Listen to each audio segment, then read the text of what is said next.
Hey there, Bruce, and welcome back to Remember 11, Age of Infinity. We are getting there. We are very close to the end, I believe. Let's carry on, shall we? Because it's about time for us to leave the 110 meter radius and save everybody. Maybe. And maybe figure out what the third area is and Inamoto and past us while we're a crazy person. I don't know. There's a lot to figure out still, so, you know. The next transfer was at 4:48 AM. I still had over 30 minutes left, but I couldn't afford to relax. I didn't know what was going to happen, so I snapped to action. Returning to my room at once, I took the coat from the closet and quickly left. The sky was still dark. The clear midwinter sky had countless numbers of stars scattered across it. The moon was hanging low in its last phase in the south-southeastern direction. It was missing more of its light now, drawing a mere semicircle as if torn in two. A half moon. The one that's there, yet the one that isn't. I pushed forward into the darkness, relying only on the light of the moon and the stars. We've done all this. I was standing by the front gate. On the left was a computer terminal with a lock controlled by a card reader, but I don't want to miss anything, you know? I took my ID card out of my pocket and slid it through the slot. Or at least I tried to slide it, however... Alright, can we skip a little bit? Let's just skip a little bit. We're just gonna skip a little bit, because we done this. It went in, it got stuck. The car gets stuck, he can't pull it out, he decides to leave it behind, etc. We get to the ocean, and then I'll pick it up from there, I guess.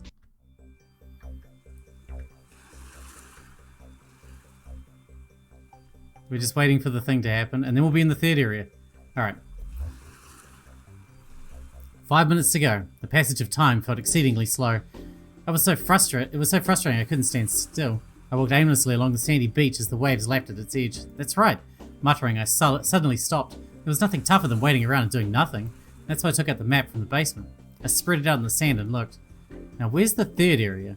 I decided to investigate that while I waited. That was a perfect time to stop, wasn't it?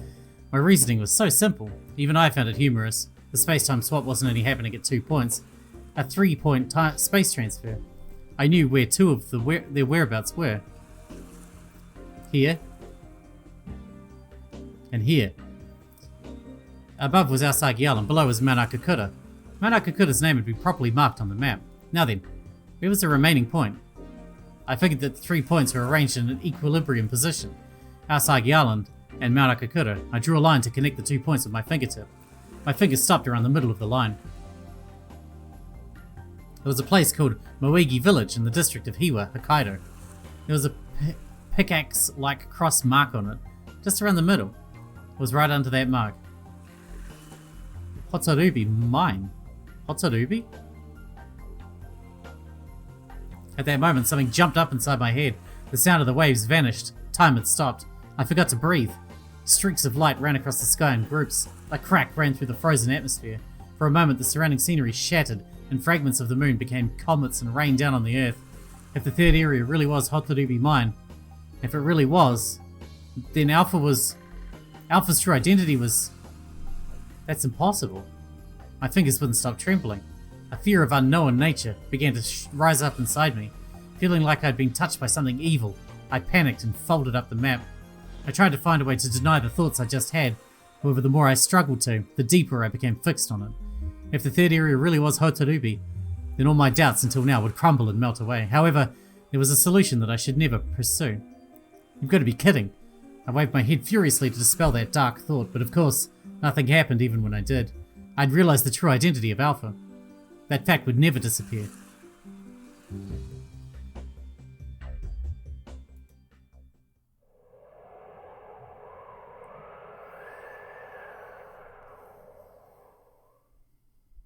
A gust of wind blew past me. The map gripped in my right hand began to sway. Before the wind finished blowing, Sphere's figure suddenly disappeared, and as though changing places with it, a brown plain without much snow appeared. Without a thunderous roar and without a brilliant flash of light, it happened silently, without a sound, like turning a single page in a book. Even though such a mysterious spectacle had occurred before my eyes, I was stuck in a trance-like state. I stood dumbfounded without understanding what had happened. Only time steadily continued. The sound of the waves gradually returned to my ears. I glanced up at the night sky, at the eternal light cast by the countless stars and the waning moon. Nothing had changed. The world continued as usual around me. However, when I lowered my eyes, a strange scene was waiting for me. The brown earth was spread out as if drawn in a big, big circle. It wasn't an illusion. Even when I blinked and swayed my head, the scene wouldn't disappear. Was that a transfer? The situation finally sunk in, but even then, my senses didn't clear. My ears were picking up a sound like breathing, like light breathing nearby. Coming in between the crashing of waves, they resounded as though burying the silence. That's right. What am I doing? I have to hurry. I started to walk unsteadily, as though being pulled. Right now, the inside of my head was being misled by the shadow of Alpha, but now wasn't the time to be tricked by things like that. At any rate, I had to think about the shelter cabin.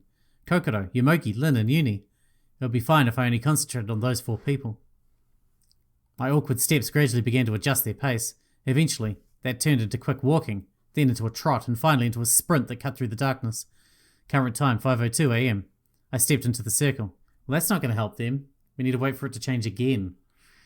That zone was a barren wasteland of brown rock. Even though I say wasteland, the ground felt damp. I stopped running and touched the earth's surface. A damp sensation was transmitted to my finger. The bottom of my leather shoes slid over the bare rock, which was gently coated with moisture. Paying attention to the surface under my feet, I broke into a run.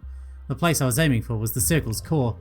However, what was there wasn't a shelter cabin made of wood, but a structure plastered in pure white. After reaching it, I took a breath and immediately began to look around the structure. It was a cube, its length and height being 5 meters each. It looked like a large 6-sided dice. Of course, there wasn't anything like numbers or the alphabet carved into its sides.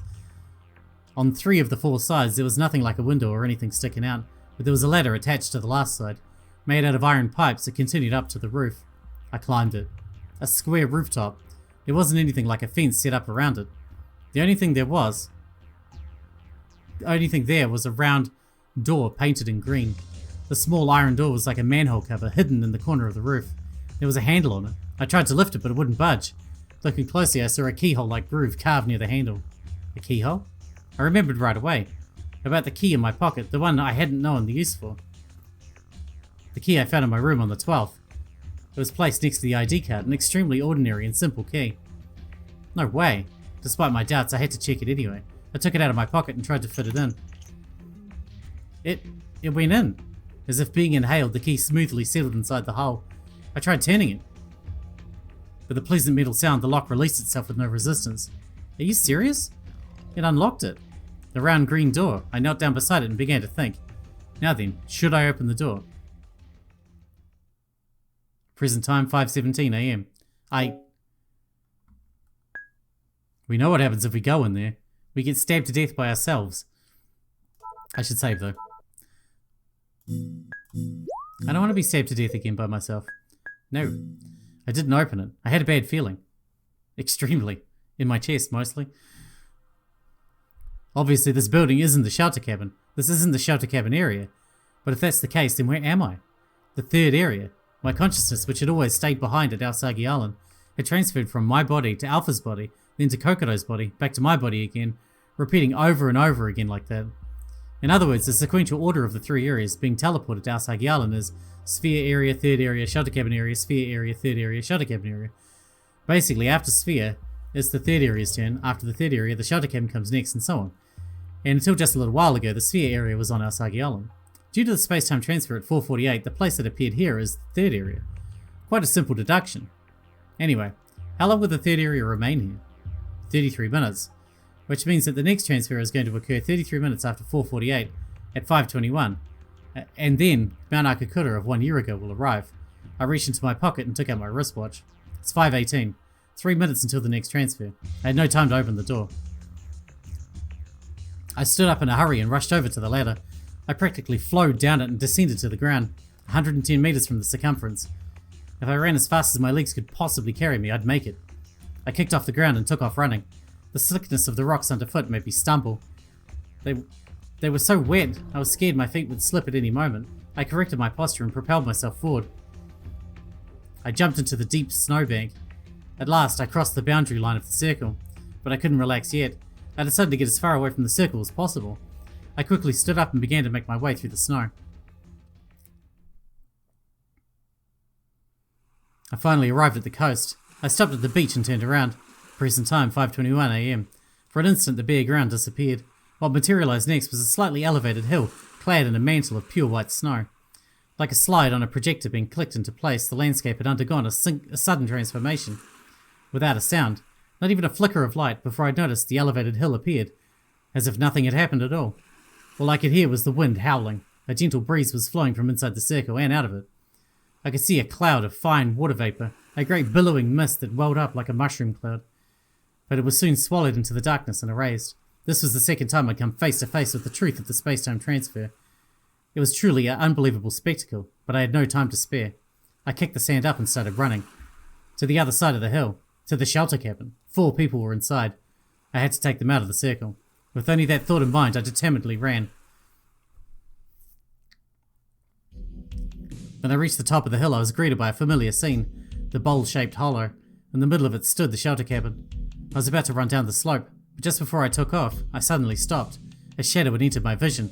The eastern sky had already begun to brighten. Against that illuminated background, I realized pretty quickly whose shadow it was. Kokoro. Kokoro was running up the snow-covered slope, right across from where I was standing. She was there, the shelter cabin between me and her. Don't follow me. Get back in the cabin. Get back right now. Kokoro stopped halfway up the slope and turned around. Lin and Yuni had appeared just behind her. They were climbing up the snowy slope, chasing after Kokoro. If they kept going, they would escape the circle. Good timing, that saves me getting them out of there myself. But Yomogi, I couldn't see him. Did he stay in the cabin by himself? I started moving before I could stop to think about it. Kicking up the deep snow, I ran down the gentle slope. I flung the door open and threw myself inside. There was no one there. A cast-off shell, the room, empty of its occupants, was deeply ominous, still as death. I tried looking down into the underground storeroom, but Yomogi wasn't there. Why? Why isn't he here? Damn, where'd the old geezer go? I turned on my heel and rushed back outside. There were only 2 trails through the snow. One is mine, and the other belongs to Kokoro, Lin, and Yuni when they left to climb the slope. The second trail continued uninterrupted to the summit.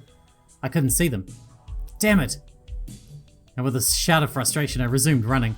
I had to ask them about Yomogi. I reached the summit. The signs of the passage through the snow continued to the coast, where they vanished. I scanned the shoreline for them, a great curve of the sandy beach. I spotted them, a little to the north of where I was. I ran and ran and ran. Once I got to the beach, I ran along the water's snowless edge. The wounds on my arm and back hadn't completely healed yet. I was all worn out. My energy was quickly running out, but I couldn't stop. Spurring my battered body forward, I ran on. Yuni was crouched on the beach, splashing playfully in the waves. Kokoro was next to him. Only Lin stood up, looking down at them. At that moment, Yuni's head suddenly shot up. He noticed me. He turned to the other 2 and said something I couldn't catch. Kokoro looked up at me. She got to her feet and suddenly came running toward me. Yomogi-san! Yomogi? Why Yomogi? I tried to look back over my shoulder while still running, but there was no way Yomogi could be there. The distance between Kokoro and I gradually began to narrow. Suddenly, Kokoro stopped short. You're... I didn't stop running. The distance separating us grew shorter and shorter.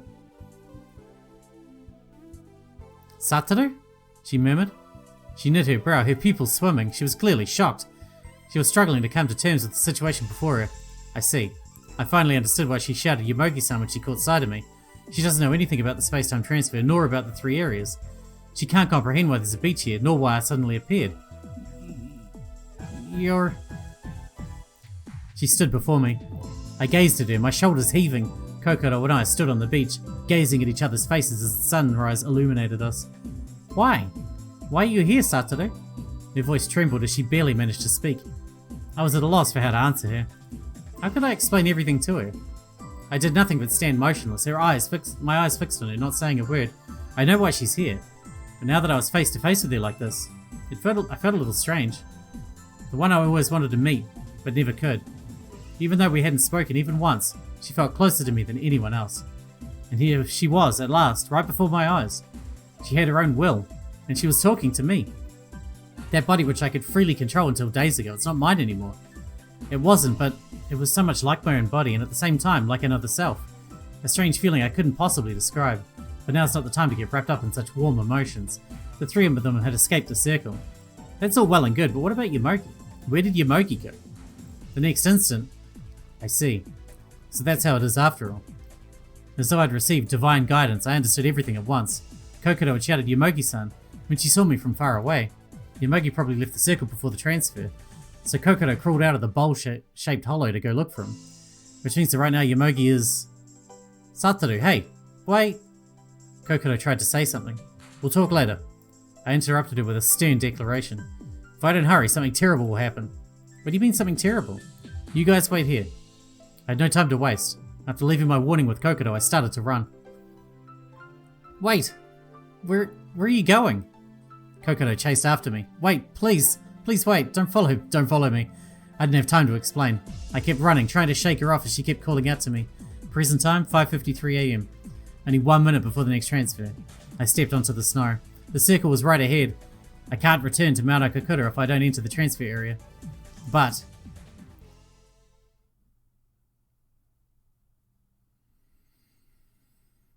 Damn, I didn't make it? The gate of SPHIA stood open before me. I dragged myself through it on leaden feet. What is this? Where'd the shelter cabin go? Kokoro followed me. She was dumbfounded, as though her soul had left her body. Where are Lin and Yuni?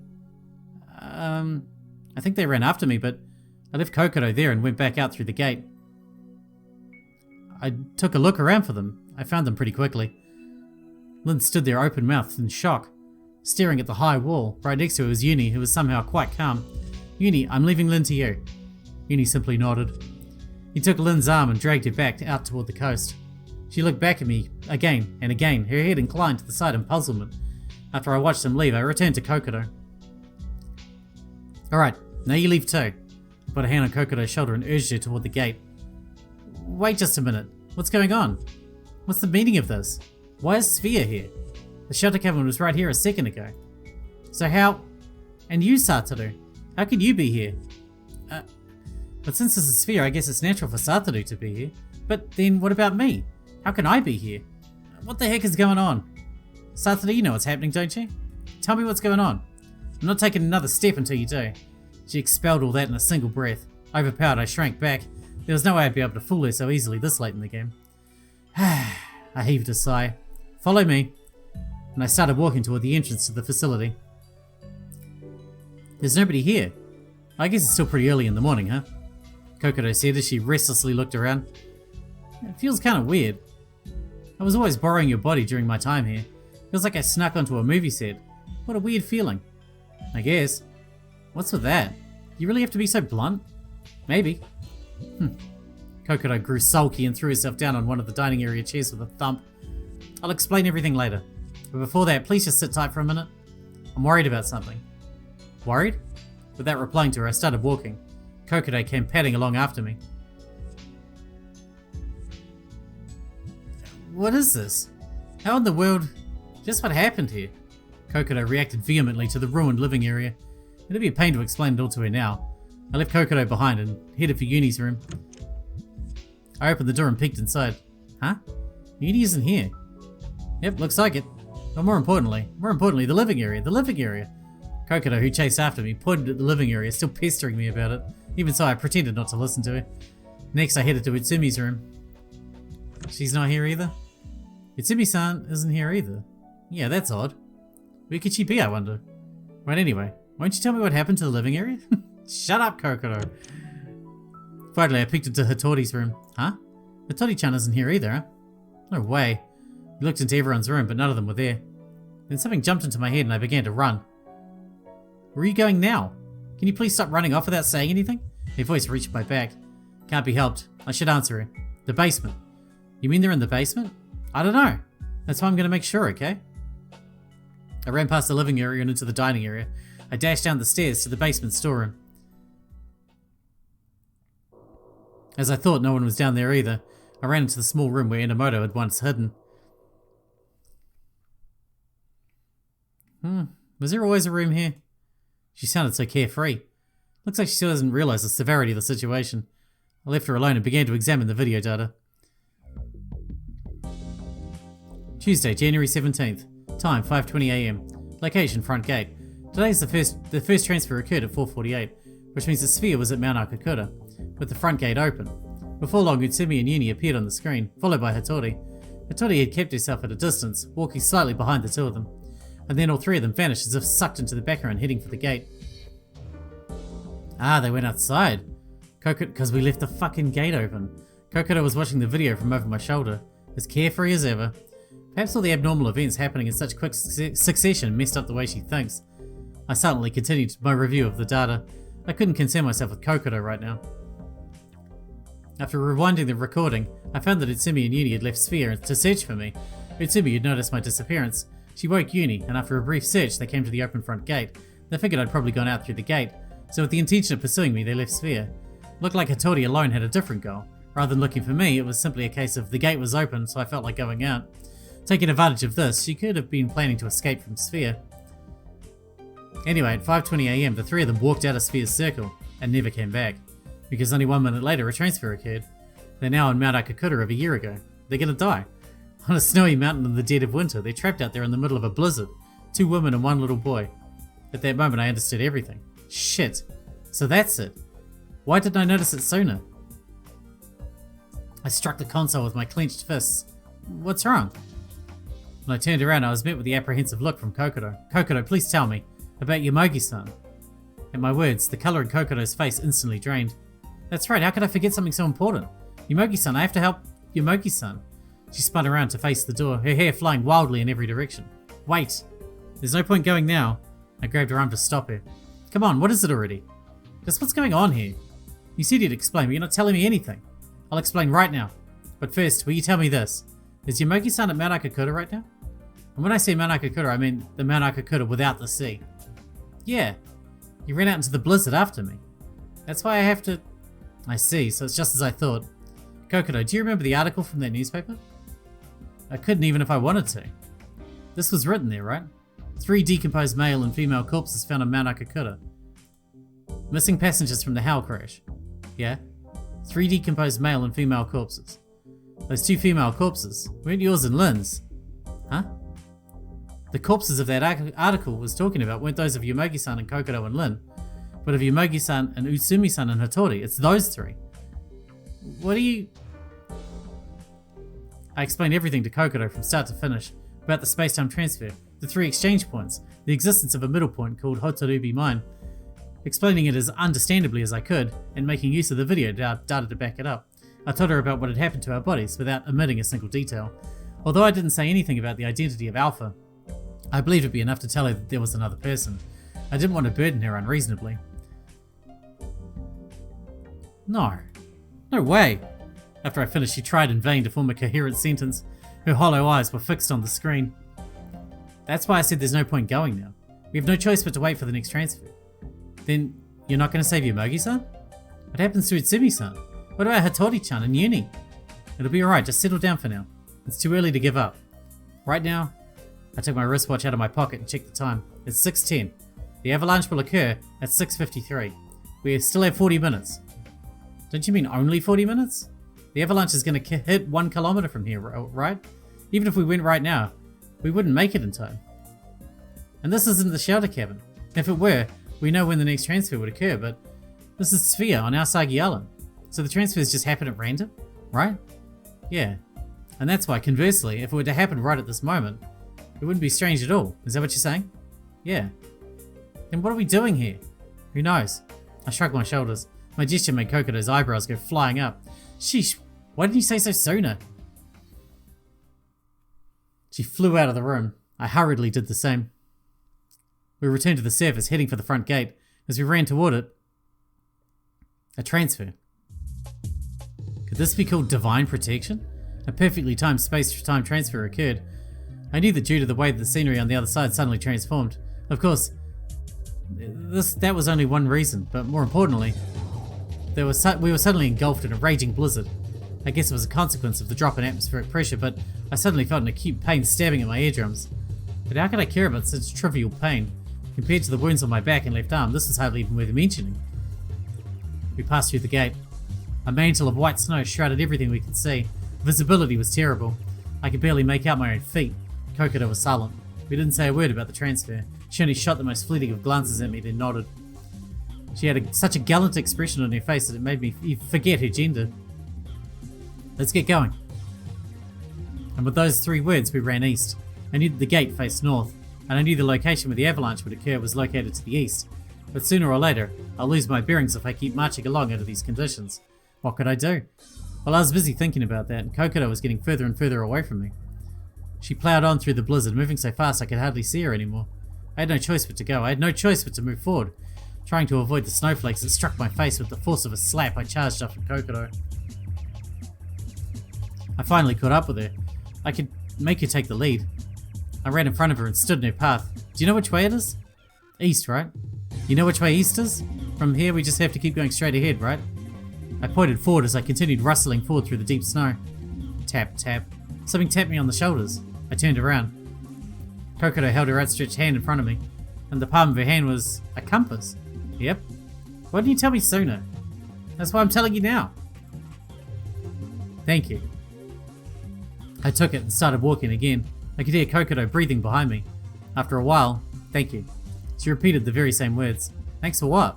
For taking the lead. And for everything you've done up until now. I pretended I hadn't heard that and continued intently on my eastward march.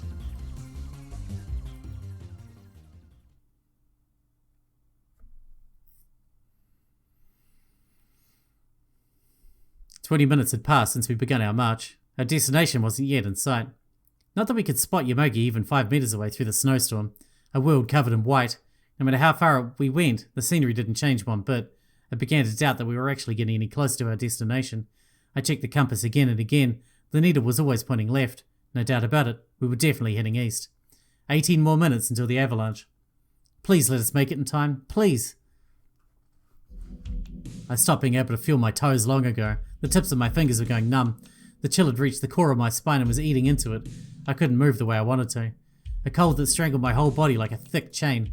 Innumerable snowflakes hurled themselves past us as though crazed. Ice crystals slashed relentlessly at my cheeks and at the nape of my neck. Suddenly I noticed something. The breathing I'd heard until then had vanished. I turned around. Kokoro wasn't there. How? I retraced my footsteps through the snow. Kokoro? Kokoro! My cries brought no response. They were all erased by the howl of the blizzard. Kokoro! Kokoro! Yet I continued my desperate yelling. Finally, I caught sight of her. Kokoro was lying in the snow. I rushed over and lifted her up in my arms. Kokoro! Kokoro, put yourself together! She lost consciousness. She didn't even twitch. From what I heard earlier, she went to the location where the avalanche would occur last night. This is the second time she's tried to go there. Her physical strength was at its limit. In the brutal cold of that blizzard, she kept walking forward, sustained by her own willpower. Kokoro, wake up, please wake up. I shook her shoulders hard. Her eyes fluttered open. Satoru? I'm fine, so quick, go to the others. Please save them for me. Idiot. No way I'm leaving you behind. Huh? Satoru, you're really just like I imagined you. I always believed in you, Satoru. Satoru, I knew, how do I say this, that you were a cool guy. You idiot. Don't talk like you're about to die. Everything's over if you die here. But I can't. If you can't walk, then I'll carry you. It's impossible. No, it's not. And even if it is, I don't care. I'll do it anyway. Why? Satoru, what if you die too? Didn't I write in one of my messages? I take it upon myself to always repay favors. So, Satoru? And beside that, your body doesn't just belong to you anymore. Even your life doesn't just belong to you. Didn't I say it before? We're united in body and soul. Even if the transfers never happen again, I don't want to lose you. Idiot, what do you... Say whatever you want. I'm carrying you anyway. I did as I said, shifting her onto my back. You really are an idiot doing this, her soft voice right by my ear.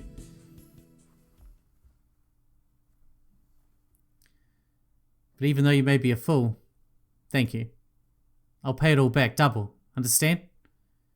24,860 meters worth. Shut up. If you have enough energy to say all that, I'll make you walk. She didn't answer. Suddenly I felt her body weight fall upon me. She lost consciousness again. All I could hear was the frighteningly faint sound of her breathing. And with that, we're going to wrap this one up here, because we're out of time for today. But we're getting ever closer to the end. It was a huge mistake leaving that fucking gate open. If it wasn't for that, everyone would be saved already, apart from Yomogi, of course. Anyway, we'll see what happens next. Thanks so much, Bruce. I'll see you in the next one.